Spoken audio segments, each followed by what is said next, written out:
Welcome to all Caribbean entrepreneurs.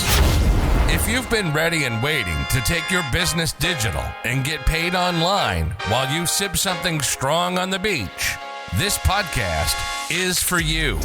We'll hear from the Caribbean's finest entrepreneurs on topics like e-commerce, business development, brand building, social media, their wins and failures. This is the only place in the region helping you navigate the digital age from the Caribbean's perspective. This is Digipreneur FM. And now, let's give it up for the Digiboss himself, Mr. Keron Rose. Yo, thank you to everybody tuning in to another episode of the Digipreneur FM podcast.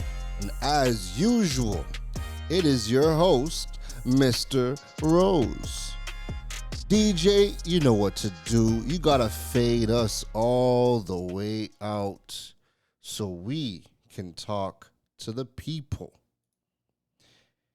It is August 2nd, 2024, and this is episode number 171.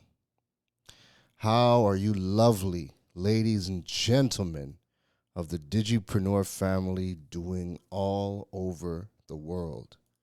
How are you lovely people doing? We got to give a quick shout out and roll call to the people all over the world that are tuning in. So, of course, every time we look at the data to see, what countries we're making some headway in, who's checking out the podcast. Again, it's always amazing when you see the countries from around the world that are locked in, So, shout outs to home base. We got Trinidad and Tobago in the building. United States, Canada, Jamaica, the UK, Barbados. We got India in the building, Bahamas, St. Vincent, the Dominican Republic, St. Lucia. We got Papua New Guinea. We got Guyana, Antigua and Barbuda. We have Japan checking in. We got Nigeria, Grenada, the United Arab Emirates. We got Estonia. We got Germany, St. Kitts. The Netherlands, Turks and Caicos, Turkey. We got BVI, the British Virgin Islands. We got Austria. We have Brazil, Botswana, Spain, Hong Kong is in the building, Mexico, and South Africa. Shout outs to you listeners tuning in from all over the world. When you start creating content and you start just getting it out there, it's amazing to see where your content goes, because folks, in this day and age, your content is going to get into rooms that you don't even know exist, or you might not even physically be able to get inside of those rooms. But best believe your content is there and your content is doing its thing. So if there's ever a time, if you've been on the fence about creating content and sharing your message, or, trying to edify your respective niche that you are, you're building your business in, this is your reminder to start making your content and get out there, because you never know who is watching, you never know who is listening, and you never know where your content is going to take you. Content allows people to understand your train of thought in your respective space, and it's going to sell you, or it's going to disqualify people that, are not a good fit. But when you create your content and you get it out there, best believe that the people that reach out to you that want to work with you are they already sold. They've consumed, hours of your content. And they're already sold. So by the time they reach out to you and have that conversation, they already know you're the best fit for them. And guess what? The people that disqualify themselves are not going to be wasting your time sliding in your DMs because they've already disqualified themselves. So, just doing your business when you create content makes life even easier for you. You get to spend time on the people that actually want to work with you. So make sure you are creating your content. Now,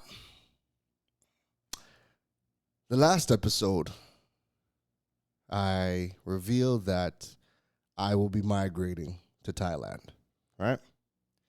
And boy, oh boy,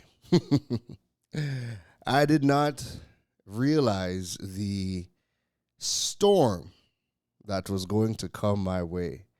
And the storm is the flood of people who have reached out, who want to get on calls, who've reached out who've reached out to ask, how am I moving?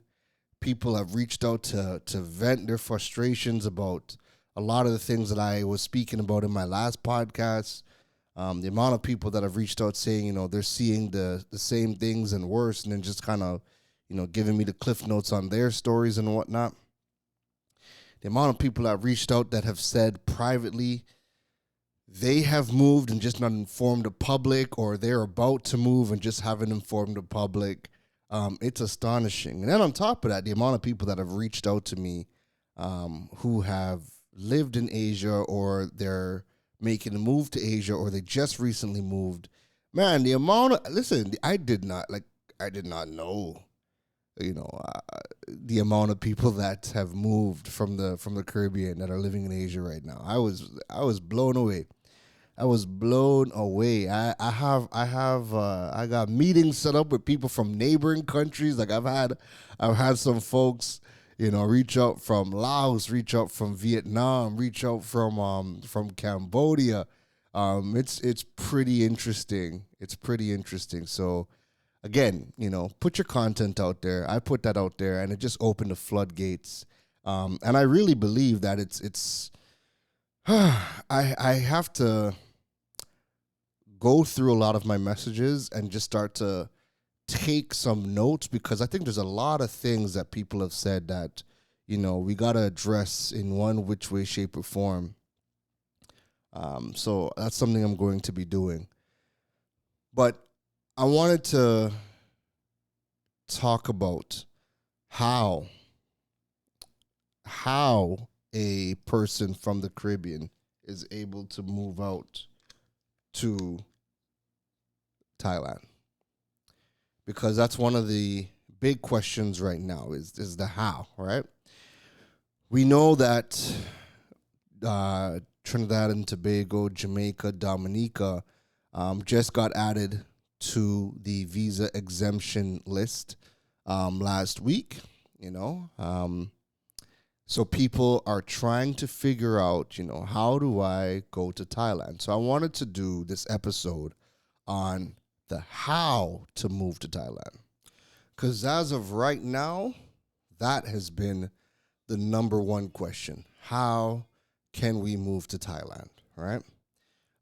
People have listened to the reasons that I gave to move to Thailand, and I think it got a lot of people thinking that it would be a lot easier for them to build their business in a country that has a lower cost economy, because it gives them a lot more runway to grow. Then you have a lot of people who just need a change of pace, and they want to put themselves in a new environment that is going to just allow them to feel at ease, not have to worry about watching over your back every 2 minutes because crime is high, out of control, or worried about, they're not making enough money to properly live a quality life that they want. You name it, right? I've heard it over the past 2 days after releasing that last podcast episode. I'm not gonna lie to you. I have responded to well over 200 DMs and emails alone on the topic of Thailand, or just, again, listening to people, reach out and just give me their stories about, why they moved, or, their time out in Asia, or why they've moved to Asia, you name it, right? It's been a whirlwind of the past 2 days. And then again, just reading all the comments that everybody has left. Wow. So, how to move to Asia from the Caribbean? There's a couple of ways to do it, right? Now, you're also going to see, I'm doing this episode so that I can talk through it, But I will also have a YouTube video coming out in the next couple of days, because I'm going to actually record me doing the process of the application, so you can see what goes into the application.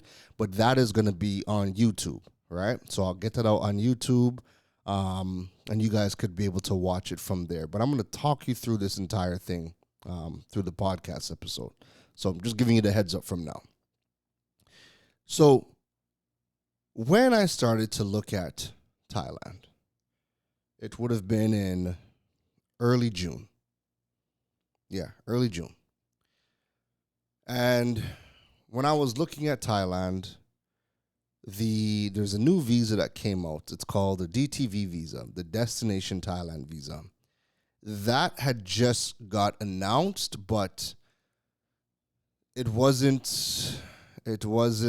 proclaimed as yet, and there was still a lot of speculation about it.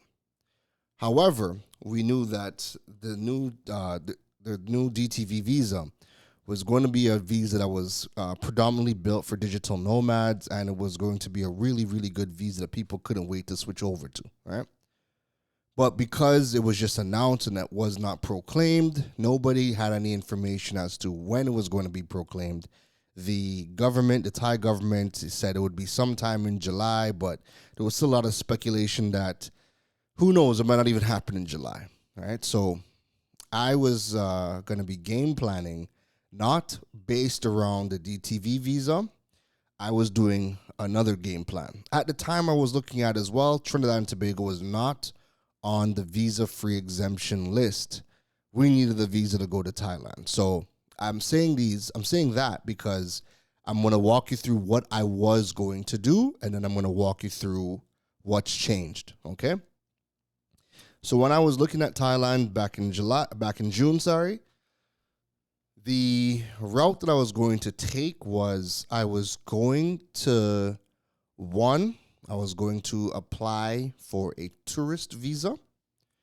I was going to apply for a tourist visa, and I was going to be using an agent for that. I wanted to use an agent, that way I could just have the professionals deal with it, just so I ran into no complication, because I'm in a bunch of forums at this point, and I'm just seeing a lot of the chatters. Some people were able to do it on their own, other people kept messing up, and you know what? I'm like, let me just pay an agent to just handle my scene. That way I don't have to think about it, and I could just get everything done without any hassles whatsoever, because I'm moving, and the last thing I want hassle and, not doing something correctly. Then you're just putting yourself in a situation. Again, this isn't like, you're moving to Colombia and you're just a couple hours away, where you could just easily and affordably just jump back on a plane and come back if anything messes up, right? I'm moving across the world, so I want to ensure that everything I do are the I's are dotted and the T's are crossed, right?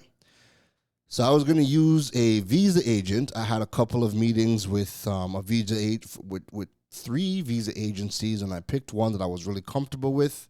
And what we were going to do was I was going to apply for the tourist visa, because like I said, Caribbean people need a visa to go to Thailand.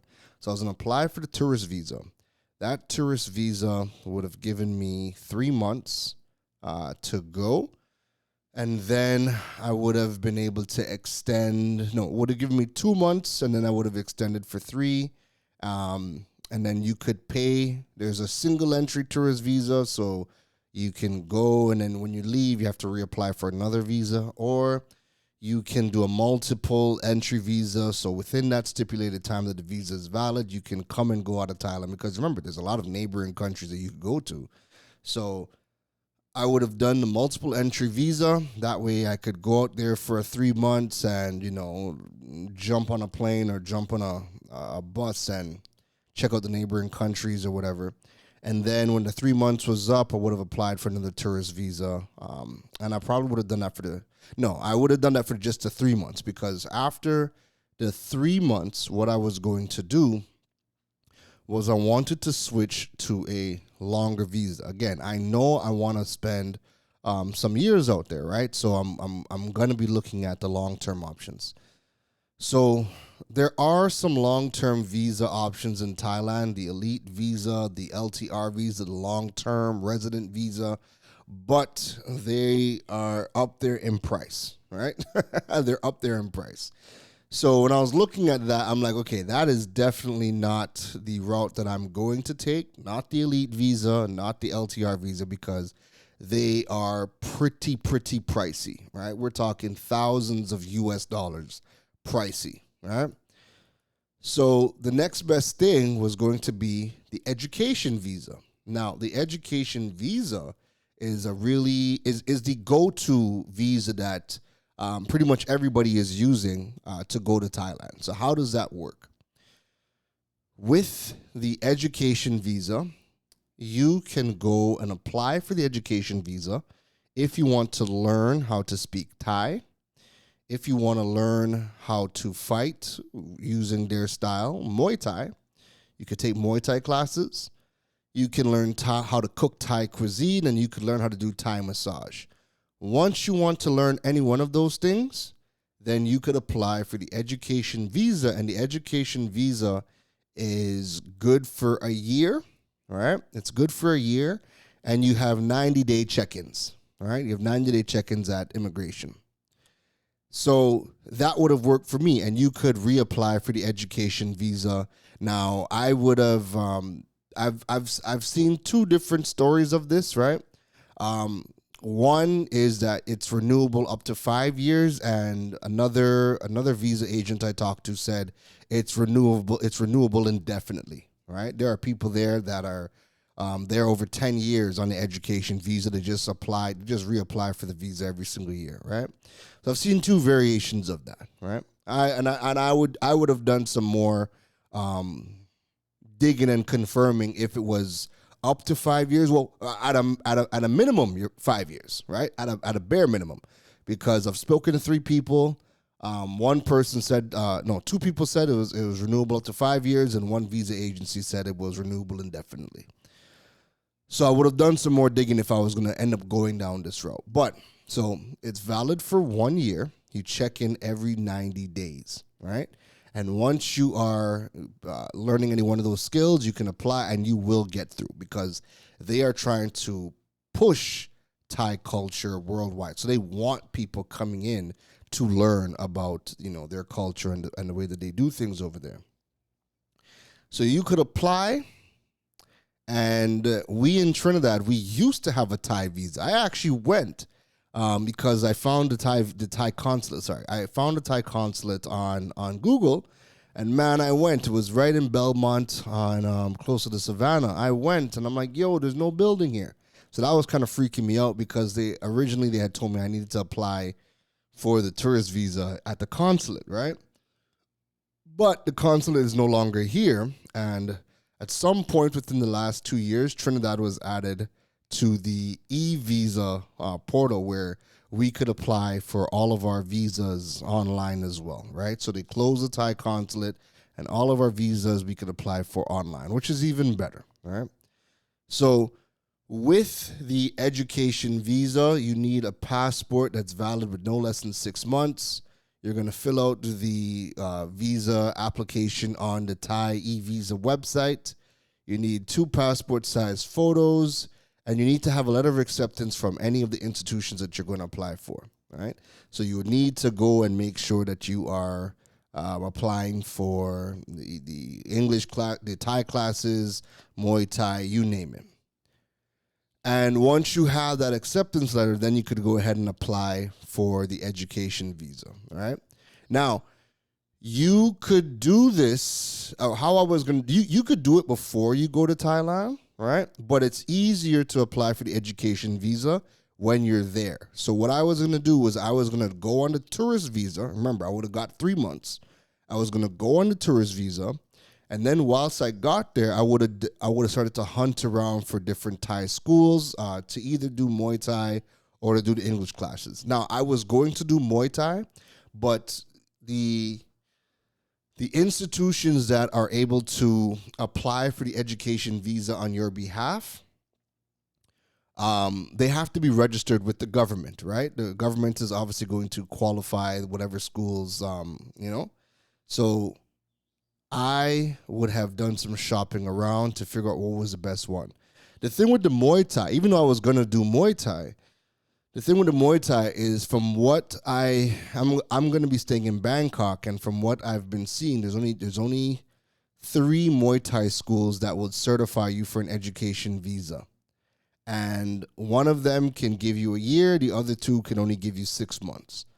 So, I was looking at that route, but then I was seeing a couple of content creators that were like, the best thing to do is to do the Thai language classes, because there's so many of them that are registered with the government, and there's a lot of them where you could do it remotely as well. You don't have to physically go into a class.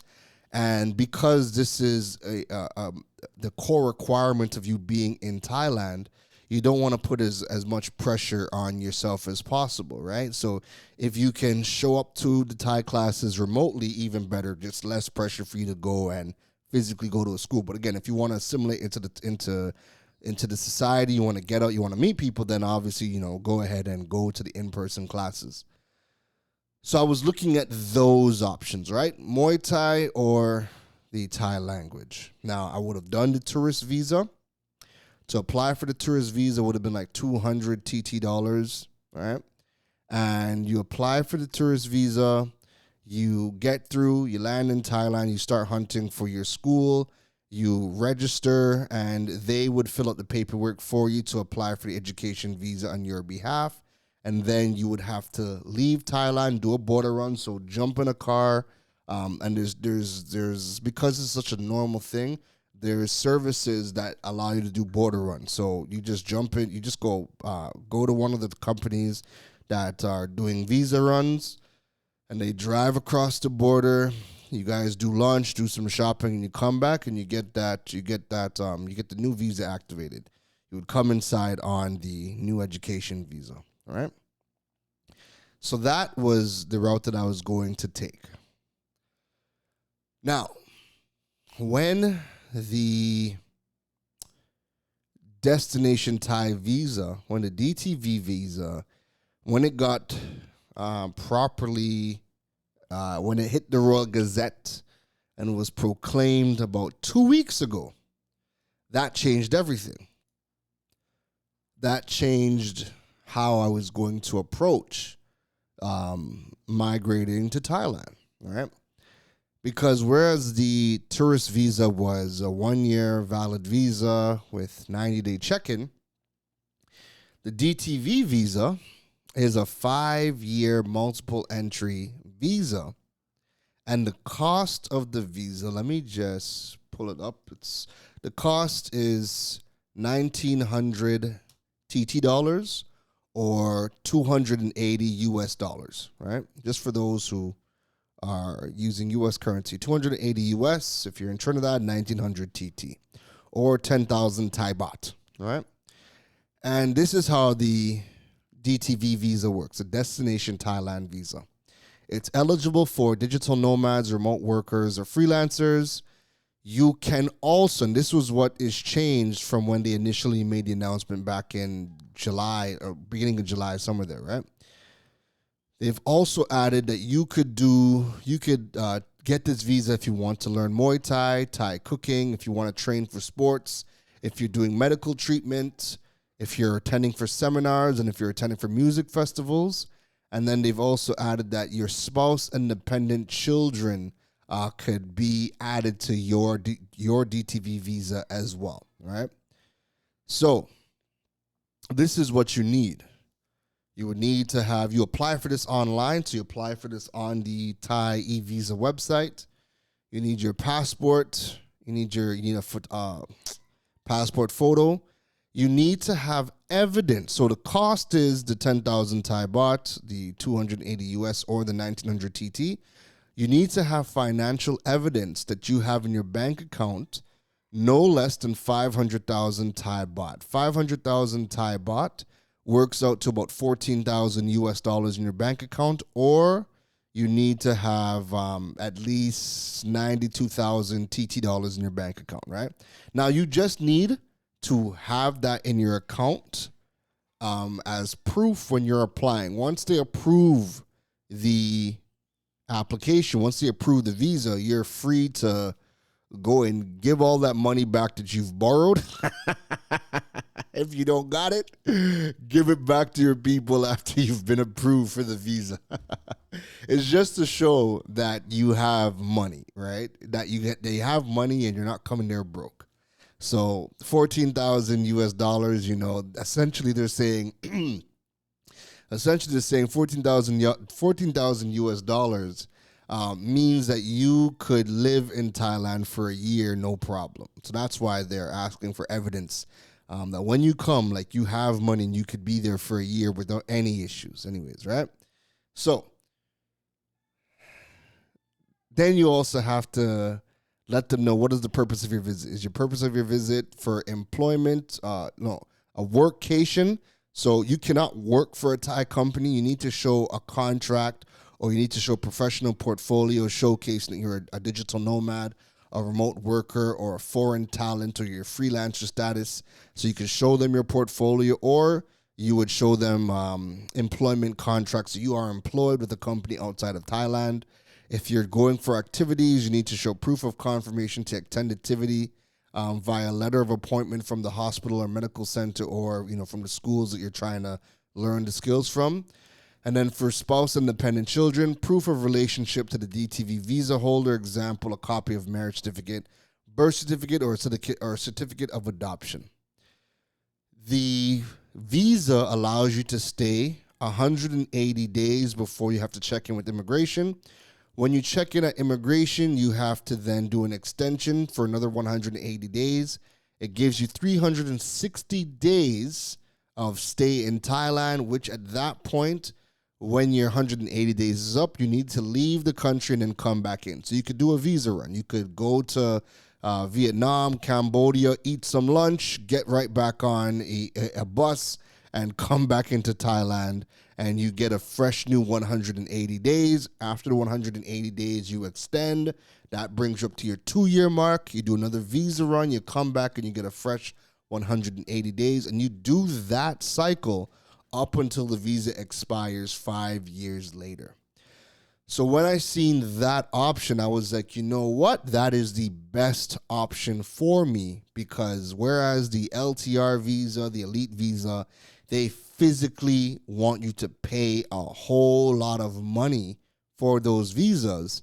The DTV visa is 1,900 TT dollars or 280 US to apply, but you just need to show that you have evidence that you have 92,000 TT in your bank account, or 14,000 US. Once you show proof that you have it in your bank account, you're going to submit that. You're using a bank statement, right? You upload your bank statement that just shows that you have the money, and then you're going to go ahead and you're going to get approved, and then you can go ahead and use your money as you see fit. You don't have to keep it in that account.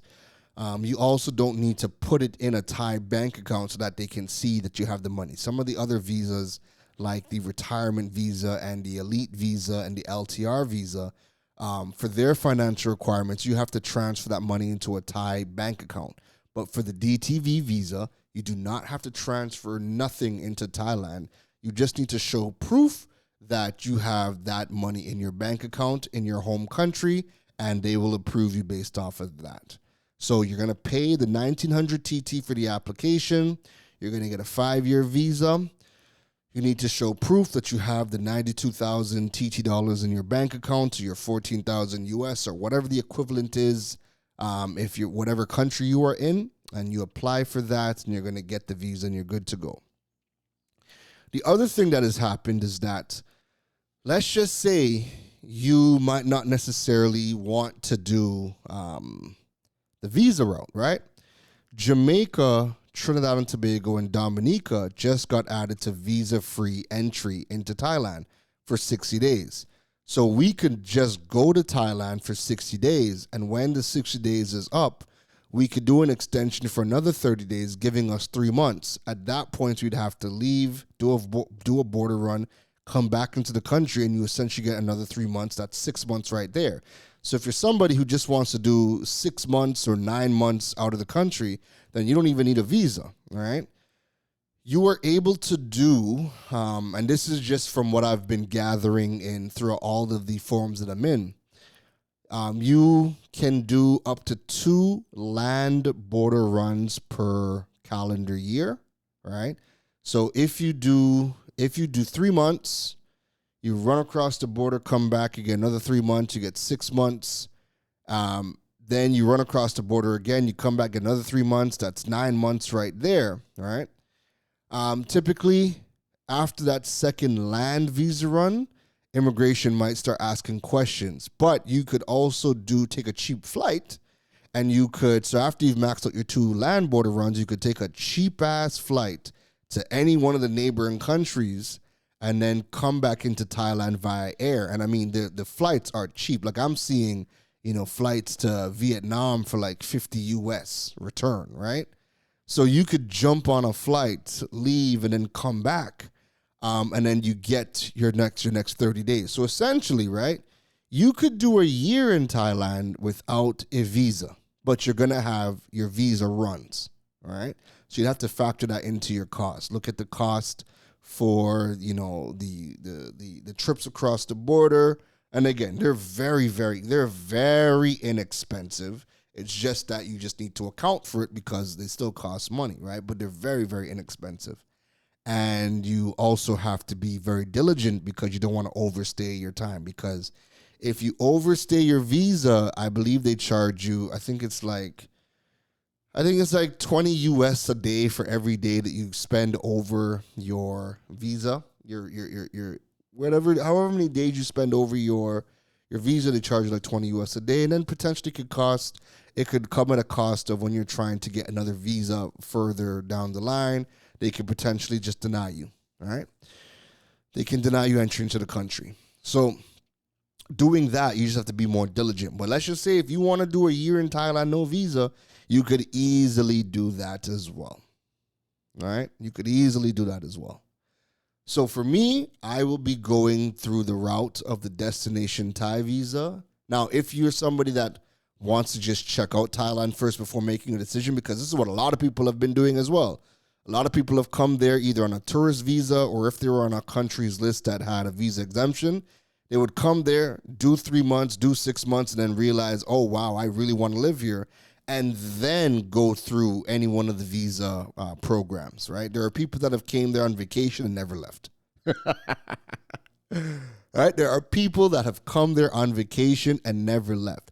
And I think one of the reasons why people have reached out to me in regards to Thailand like this much is because I think everybody is so accustomed to when they migrate, you're migrating to the US, Canada, and the UK, and those are like the hardest countries to migrate to. You can't just pull up there and, decide, oh, wait, I'm not going home and then go apply for a visa and you're good to go. No, that's not how the US, Canada, or the UK works, right? Now, I've been asked, a lot of people have reached out and asked, why not go back home to Canada? Why not go to the, do the US? And listen, the cost of living in these countries is absurd. The quality of life is not what it was. So they're not even an option for me, right? And you know what? Google reverse migration, and you will also see the list of articles and videos and media houses reporting on reverse migration. That's basically people are leaving. 2023 was the highest number of people that have migrated from the US, Canada, and the UK ever, all right? And that number has grown year over year for the past 10 years, where 2023 was the highest number of people that were leaving these countries. And people are migrating to the quote-unquote third world countries. So Central America, Mexico City. People are migrating to South America. Colombia is a hotbed right now for a lot of expats, right? Then you have Asia. Then you have places in Africa that are getting a lot of expats as well. And then some European countries like Portugal that have, the lower costs of living. Cyprus is another one that I've seen popping up as a big destination for expats to go and move to. So if you've been thinking about the US, Canada, the UK, I mean, everybody should have the experiences that they want to experience. I've lived in Canada for 28 years of my life. Like, I'm good, right? I've only been in Trinidad for 10, right? I want to go and see somewhere else in the world. So everybody should have those experiences. So if you want to go check out those countries, then definitely go and check out those countries, right? But go and check out reverse migration in Canada, the US, the UK, and you're going to see why people are leaving and why it's been the highest numbers that they've ever seen ever before. So Thailand and a lot of these Asian countries and South American countries, it's a lot easier to move to. There is a wide variety of visas that each country has. You just need to start doing your homework to see which is the right visa for your specific situation. Everybody's situation is going to be different, right? So I'm going to do the 5-year visa because it's less headache on me. I can do the check-in, every 180 days, you go to immigration, get your fresh new stamp, and I only have to leave the country at the 360th day, do a border run, and then come back in. And I'm good for 5 years. And after the 5-year period, I can renew that visa as well. So I can get some good time inside of Thailand, right? And then because Thailand is a hub, Bangkok is a hub, it's easy to get to all of the other Asian countries from there. Flying to Europe is relatively it's cheaper to fly to Europe from over there than it is for me to fly to Europe from here. So it just opens up the world of options to travel, see the world, and just do different things and live in a society that is, forward thinking, more technologically advanced. Medical tourism is a big thing over there. So that's another big thing that people keep asking me about. How is the medical facilities over there? Thailand's medical tourism industry is huge. They are rated as, I believe when I checked, they were ranked number 12th in the world for having the best healthcare system. But even from all the content that I've consumed about their medical system, listen, the hospitals themselves look futuristic. The clinics look futuristic. And the prices to do procedures are way, way, way cheaper. One of the best in the world to get procedures done. So I've seen a number of people say they have insurance, but it would be more expensive for them to claim the insurance and go through the insurance than to pay out of pocket because it's so affordable to do procedures over there. One of the content creators that I follow is like how he did a colonoscopy and he paid $140 to do a colonoscopy in Thailand. Another guy went and did his braces and he paid $180 for his braces, and he pays $30 to do a tightening. Whereas it's thousands of dollars if he were to do his braces in the States, right? That's why you have to have insurance to do a lot of these things. So the medical tourism is great over there. Another big one that people keep asking about is taxes. So as of right now, that's something that I'm going to have to go and speak to a Thai accountant about. But from what I've gathered so far, you're considered a tax resident when you stay over 183 days. Under 183 days, I could leave Thailand at 180 days, leave and come back, and that counter resets. But if you are over 183 days consecutively, then you would be considered a tax resident, right? And the Thai government is looking to start claiming taxes from people who are bringing their income into Thailand that are there for over 183 days. Under that, you would just pay taxes in your home country, right? But they do want to start taxing people who are bringing that income into Thailand.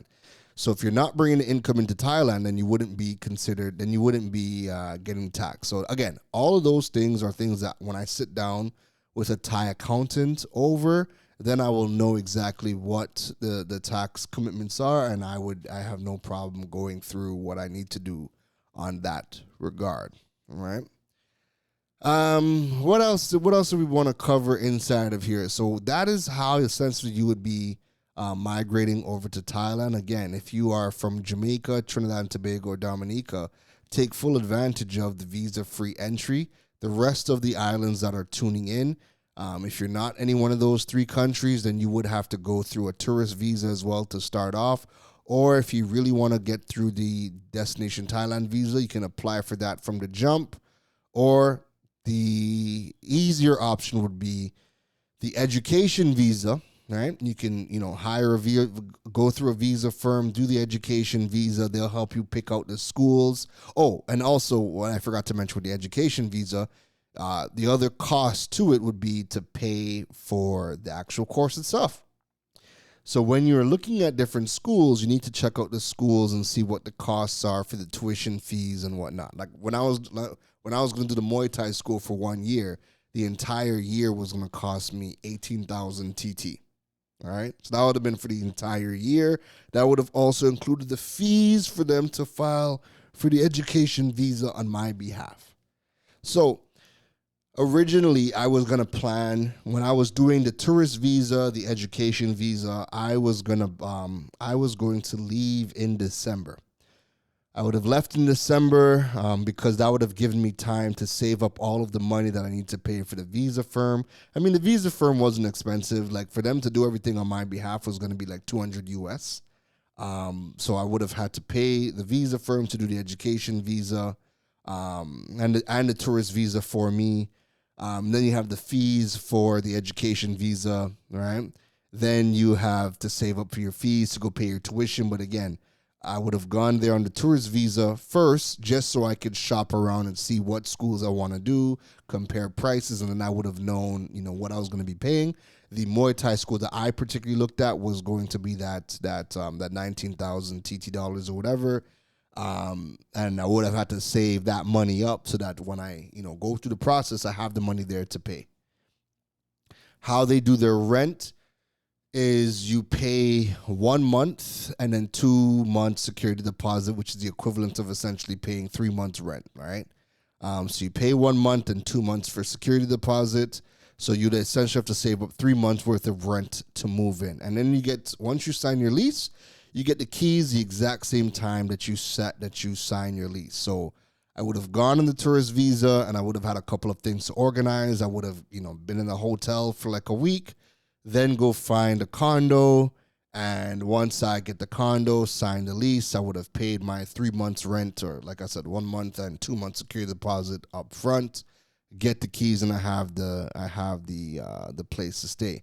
So you see, there's a number of things that I would have had to have done. All right. And that's why I was going to move in December, because it would have given me enough time to get my affairs in order, save up all of my money, and, firm up my entire process of what I was going to do. Now that, being from Trinidad, being that these things are gone, what I'm going to do now is I am just going to apply for the DTV visa and just go. And the only thing I got to worry about is my $1,900 visa application fee for the DTV visa, and saving up for 3 months rent, and my one-way ticket to Thailand. And that's it. So a one-way ticket to Thailand is going to be about $1,400. Well, for the flight that I'm looking at, it's $1,400 US. That's just under 15,000 TT dollars. Is that 15,000 TT? 1,400 US. Sorry, not 15,000. 1,400 US works out to $9,474 TT. Right, that's a one way trip, and that's my particular flight, because the flights that are over there, it's a very long journey, right? The least duration was like 26 hours, but it would have been like you fly to the States, 2-hour layover, then you got a 14-hour flight, then a 2-hour layover, then you got another 7-hour flight. But I know myself, and that 14-hour flight in economy, I would have died. So I found a flight with Qatar Airways that essentially is going to give me 8 hours to London. Then you have a 2 or 4 hour layover in London. Then you have a 7-hour flight to Doha, Qatar. Then you're in Doha's amazing airport for like 8.5 hours. It's one of the best airports in the world. So you're there for 8.5 hours, and then you have a 6 hour flight from Doha right over to Bangkok. So I can do that. Like, it's evenly split. And that first leg, that 8.5 hour leg from Trinidad to London, is an overnight flight. It leaves at like 12 o'clock at night. So I can sleep through that entire thing. And then the rest of the time I can manage myself with those lower duration times of flight, right? So that flight is a little bit more. The cheapest flight that I seen was like 1,100 US. So I'm going to pay a little bit extra and get a flight that I can be comfortable with and I would not lose my mind, right? So because of that, that has now allowed me to move up my move date to, I'm going to be moving like the end of September. Somewhere there. Yeah, about coming on to the end of September, because I have a couple of in-person engagements that I have to do in September in Trinidad. So I wouldn't move. If I didn't have those in-person engagements, then I would have moved by the end of this month, because at this point, there's nothing stopping me from jumping on a plane and moving, right? My costs cut down significantly. The application process has cut down. So rather than going to a visa firm, whatever, now the process is all online to the Thai Visa website, upload my documents, pay the actual fee, and within 2 to 4 days, I should get back the visa and be good to go. All right. So that is how to migrate from the Caribbean to Thailand. And like I said, I will also have a video coming up on YouTube when I actually do the application process. I will go through the process. I'll do a video, go through the entire process so you guys can see me go through the process. And if you're interested in doing that route as well, you'll at least see exactly how it all works and what you have to do. All right. I really believe that now is an amazing time to start looking outside of the Caribbean. Go and gain your experiences. Go live somewhere else for a while. Again, this does not have to be a permanent move. Just go outside the region. Spend some time. I really believe everybody who can should go and spend a year to 2 years outside of the entire Caribbean region. You're going to expose yourself to a lot. You're going to see a lot. You're going to now get that information, come back, and bring that experiences with you into the Caribbean. That's going to make you appreciate the Caribbean for what we have, but also allow you to see, what are some of the gaps and how you can go ahead and fill some of those gaps with that newfound experience that you have. A lot of our problems is because people have no concept of how the world works. Even when they vacation, all they do is just vacation. They go to other countries and they don't learn anything. They just vacation, which is not a bad thing. But because we have such limiting perspectives and mindsets in the entire Caribbean region, we need more people to expose themselves so that they can become better functioning members of society. And again, appreciate the Caribbean for what we have. I will forever be grateful for my time in the Caribbean. Do I know if I'll ever be back in the Caribbean? I know my work doesn't stop. The only thing that's changing is me physically going to Thailand. But all of my work that I'm doing, I could do from anywhere, and that's something that over the past couple of years, I've ensured that all of my work could be done remotely, because I knew that at some point, flexibility would be the most important thing to me, and being able to just pick up a laptop and wherever I decided to go, I would be good. All right. That was something that I really strived for. So now that we're in this position where, I'm remote, I can pick up myself and work from anywhere. I've been looking at, just my life, and, my 38th birthday is in December. So again, I came to Trinidad when I was, right around my 28th birthday. So as I've been reflecting and just thinking about, what do I want from my life over the next 5 to 10 years? What are the experiences that I want?